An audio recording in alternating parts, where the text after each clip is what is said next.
Hello बच्चों, कैसे हैं आप लोग। स्वागत है आपका आपके अपने YouTube channel Rameez NEET biology classes में। बच्चों, आज के वीडियो सेशन में हम लोग cell the unit of life के अपने last lecture that is chromosome और माइक्रोबॉडीज को कवर करने की कोशिश करेंगे। तो चलिए अपने वीडियो को स्टार्ट करते हैं। The topic for the class is chromosome and microbodies.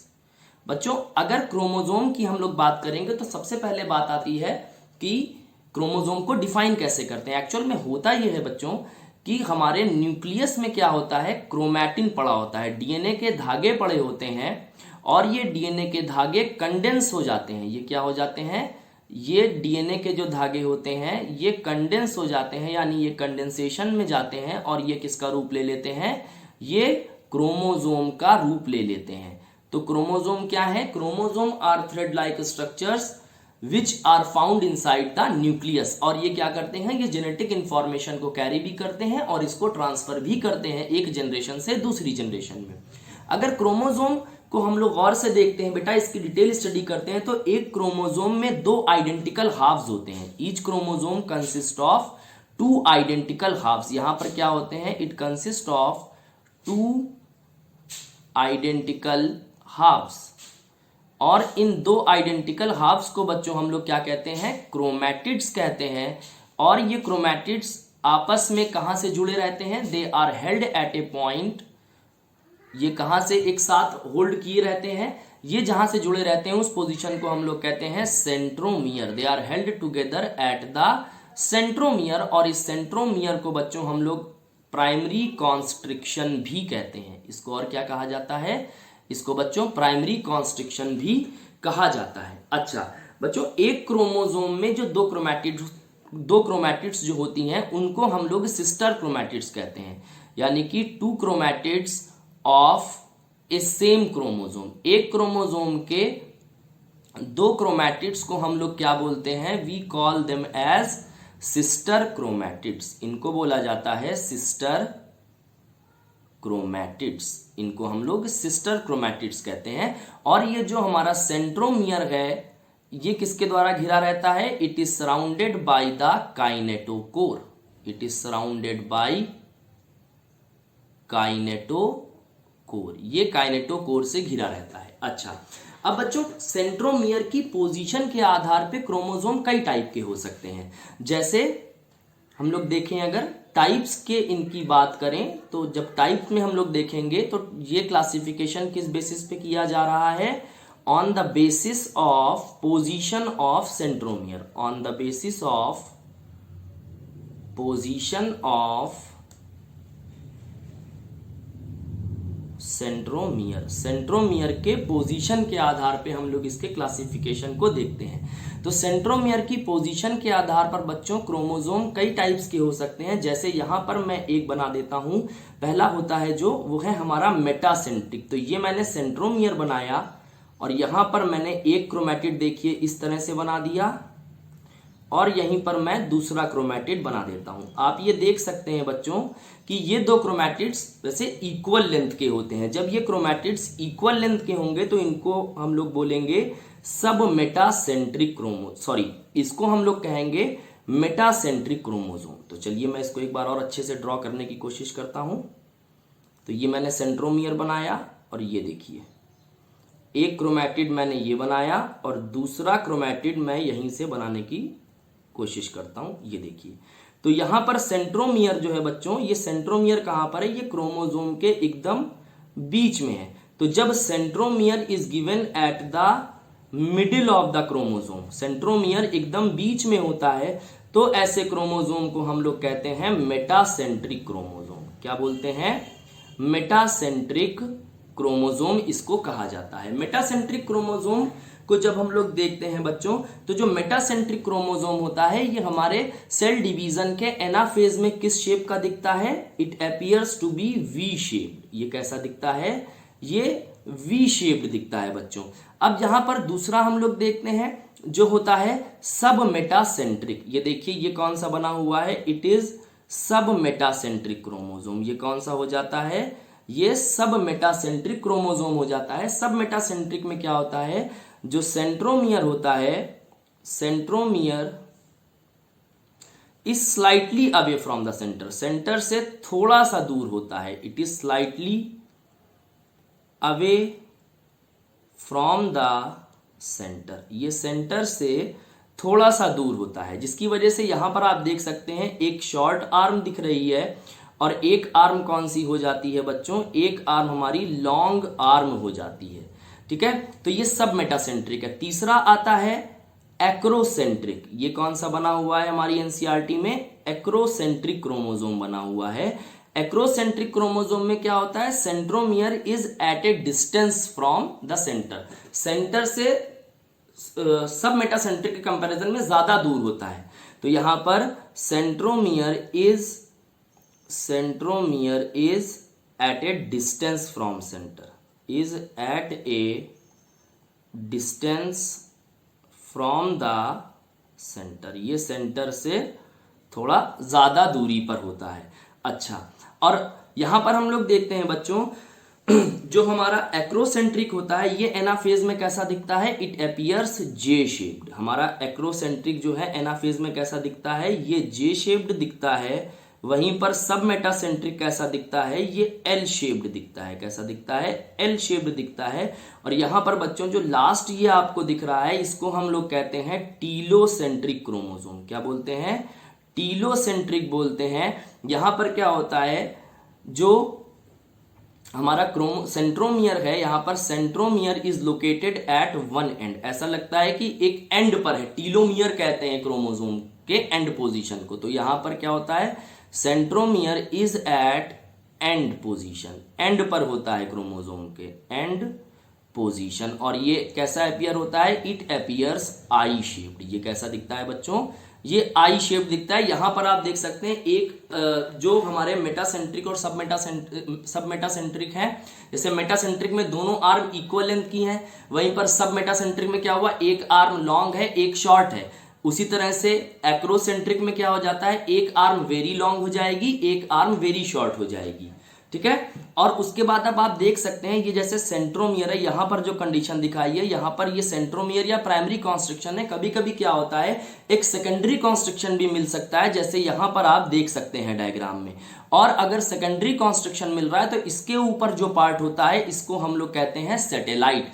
और ऐसा क्रोमोसोम जिसमें सैटेलाइट मिलती है, ऐसे क्रोमोसोम को हम लोग कहते हैं सैटेलाइट क्रोमोसोम और सैट क्रोमोसोम। इनको हम लोग सैटेलाइट क्रोमोसोम या सैट क्रोमोसोम कहते हैं। और ह्यूमंस में कितने पेयर्स ऑफ सैट क्रोमोसोम्स मिलते हैं, 5 पेयर्स इन ह्यूमंस में बच्चों सैट क्रोमोसोम के 5 पेयर्स पाए जाते हैं। ये बात इंपॉर्टेंट हो सकती है। अब थोड़ा सा बात करते हैं हम लोग कुछ एक्स्ट्रा क्रोमोसोम की, जिनको हम लोग बच्चों जायंट क्रोमोसोम या स्पेशल क्रोमोसोम कहते हैं। तो चलिए देखते हैं ये जायंट क्रोमोसोम या स्पेशल क्रोमोसोम्स क्या होते हैं। Let us talk about the giant और स्पेशल क्रोमोसोम्स। थोड़ी सी बात है यहां पर, कुछ पॉइंट्स जो आपको ध्यान रखने हैं। जायंट क्रोमोसोम या स्पेशल क्रोमोसोम में ये क्या है, देखिए जायंट क्रोमोसोम या स्पेशल क्रोमोसोम 2 तरह के हो सकते हैं। One is our lampbrush chromosome, एक को हम लोग कहते हैं लैम्ब्रश क्रोमोसोम और दूसरे को हम लोग कहते हैं पॉलीटीन क्रोमोसोम। दूसरे को हम लोग क्या बोलेंगे बच्चों, पॉलीटीन क्रोमोसोम कहते हैं। अब लैम्ब्रश क्रोमोसोम जो होता है इसकी डिस्कवरी किसने की थी, र्यूकर्ट ने, it was discovered by Ruckert. वहीं पर पॉलीटीन क्रोमोसोम की खोज किसने की थी, it was discovered by E G Balbiani. किसने की थी इसकी खोज, ईजी बाल्बियानी ने की थी। ठीक है, लैम्ब्रश क्रोमोसोम जो होता है ये कहां पर मिलता है, it is found in the primary oocyte. ये प्राइमरी ऊसाइट में मिलता है। प्राइमरी ऊसाइट का जो न्यूक्लियस होता है किसमें, vertebrates and invertebrates. Primary oocyte nuclei of vertebrates and invertebrates, vertebrates and invertebrates. अच्छा, वहीं पर पॉलीटीन क्रोमोसोम जो होता है इसको ये कहां पर मिलता है, ये पाया जाता है salivary glands of the insects. It is found in the salivary glands of insects. ये इंसेक्ट्स के सलाइवरी ग्लैंड में मिलता है, तभी हम लोग इसको बच्चों सलाइवरी ग्लैंड क्रोमोसोम भी कहते हैं। It is also known as salivary gland chromosomes. ये बात बहुत इंपॉर्टेंट है, ये सारी बातें आपको ध्यान रखनी होंगी अगर आप अच्छे से एक्सेल करना चाहते हैं। अच्छा, और अगर हम स्पेशली बात करें इंसेक्ट के किस ऑर्डर में मिलता है, तो वैसे तो इंसेक्ट ही पूछेगा एग्जाम में, ठीक है, कि इंसेक्ट्स में कौन सा स्पेशल क्रोमोसोम होता है, तो आप बता सकते हैं वहां पर पॉलीटीन या सलाइवरी ग्लैंड क्रोमोसोम। अच्छा, अगर इंसेक्ट में भी ऑर्डर अगर आपसे पूछ लेता है तो ऑर्डर जो होगा Diptera, insects of order Diptera, Diptera order के जो इंसेक्ट्स हैं उसमें मिलता है, जिसमें हमारा ड्रोसोफिला मिलेनोगैस्टर यानी कि फ्रूट फ्लाई आता है, वो ऑर्डर डिप्टेरा को बिलोंग करता है। और जो हमारा ड्रोसोफिला मिलेनोगैस्टर है, ये एनसीईआरटी में डिस्कस भी किया गया है क्लास 12 के पार्ट में, तो वो आपको ध्यान रखना है, वहां से क्वेश्चन बन सकता है। तो एग्जाम्पल के तौर पे आप ध्यान रख सकते हैं ड्रोसोफिला, जिसको हम लोग फ्रूट फ्लाई भी कहते हैं, और एक एग्जाम्पल आप यहां पर ध्यान रख सकते हैं, दैट इज काइरोनॉमस। क्या हो सकता है? काइरोनॉमस। तो that is all about the chromosome. ये क्रोमोसोम की बात हो गई। अब बच्चों आगे बढ़ते हैं और थोड़ा सा हम लोग जल्दी से देख लेते हैं किसके बारे में, माइक्रो बॉडीज के बारे में। Let us talk about micro bodies.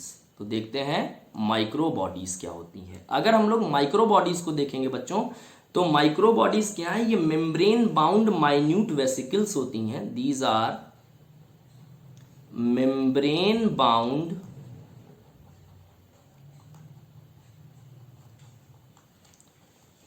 Minute vesicles हैं, जिनके अंदर क्या पाए जाते हैं? That contains enzymes. यहां पर इंजाइम्स पाए जाते हैं। अच्छा, ये माइक्रो बॉडीज बच्चों प्लांट और एनिमल सेल दोनों में ही पाए जाते हैं। It is found in plant as well as animal sales.